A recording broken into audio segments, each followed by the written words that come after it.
Hi, welcome back to Finally Revealed. If you're new to the channel, welcome. Also check out our website, FinelyRevealed.com, and if you are interested in business items, check us out on the YouTube channel, Big Brass. And the easiest way to get there, since there's a lot of brass on YouTube, is to go to the website, thebigbrass.com, and then click on the link. In this episode, I want to talk to you about and this came from a viewer question, what happens when the place that I've applied for a job calls to see what happened at my last job or at one of my other jobs? What communication is made and what type of information is passed on when they're checking an employment reference? Well, it depends. Depends on what your position was and the circumstances of your departure from that other place, and also it depends upon any relationship or familiarity between the person who's making the call and the person who's getting the call. Most often these are checks and information that are conveyed by telephone, not by email or by text. It's not put in writing for a reason, because depending upon the information that is conveyed, everybody wants to protect themselves. Now, there's not really any action that you can take for someone giving a bad reference or telling something that you wish they wouldn't have told. There are some articles online where they say, the employers are trying to protect themselves.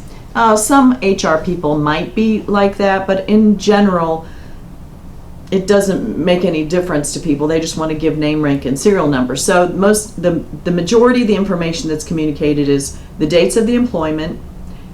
If this is an HR department person answering the call, they're not going to know necessarily really any big details, but they're going to give dates of employment, what the positions were that you had with them, when you departed, and whether you were laid off, terminated, quit, retired, whatever. There's not a rule and there's not any law that prevents the information on what happened from being communicated unless there was some type of litigation with that employer and some type of order for it to be sealed. And so the information can be provided. If you were laid off based upon a work shortage, but you were a good employee, that information is usually offered because if they liked you, they want to help you get another position. If you were terminated and it was questionable situation and it was maybe it wasn't clear, maybe something bad happened, a deadline was missed, or some objective thing, went over budget, or they had a layoff because of funds, or some business was lost, they'll probably tell that information as well. Also, if you did something inappropriate on purpose or accidentally, they'll probably tell that as well. The times that they won't give any details about the separation is if there was any type of a question about it.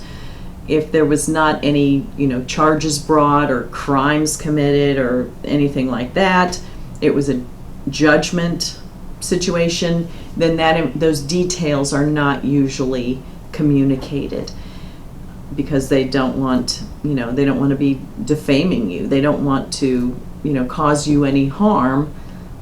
You're not working for them anymore, and that's good enough for them. So that there's no rule on not telling information. There's no rule on what they can or can't say. Now, if there is a relationship between the person calling and the person receiving the call, if you are now going to work for someone who used to work there or is friends with someone there, and they place a call and ask about it, then based upon their relationship and what happened, they'll probably give a little bit more information than just an HR general person who answers the phone asking questions is going to give.